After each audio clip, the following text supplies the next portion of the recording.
சிம்மம்.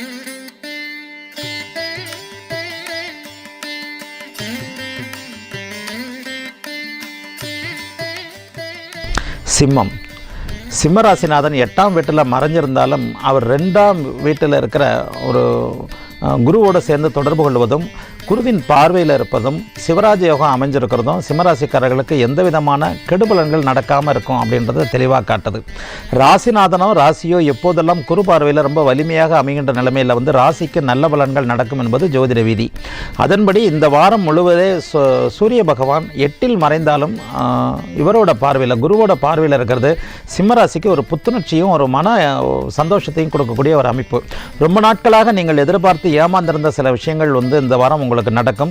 மிகச்சிலர் உங்களுடைய எதிர்கால வாழ்க்கையை மாற்றக்கூடிய சில உறவுகளை சந்திப்பீர்கள். இந்த வாரம் நீங்கள் சந்திக்க இருக்கின்ற சில உறவுகள் உங்களுடைய எதிர்காலத்தை திசை திருப்பக்கூடிய நல்ல விதமாக காலம் முழுவதும் வரக்கூடிய ஒரு உறவாக மாறும். நல்ல ஒரு நண்பர்கள் இந்த வாரம் கிடைப்பார்கள்.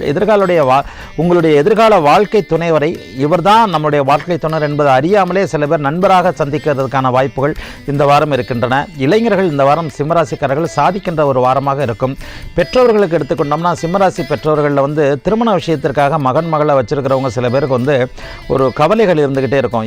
என்ன இது வரைக்கும் இவளுக்கு கல்யாணம் ஆகலையே, இவனுக்கு கல்யாணம் ஆகலையே, இன்னும் செட் ஆகலைன்னு அதற்கான நல்ல தகவல்கள் இந்த வாரம் வரும். எனவே பொதுவாக சிம்மராசிக்காரர்கள் சந்தோஷத்தில் இருக்கின்ற வாரமாக இந்த வாரம் இருக்கும்.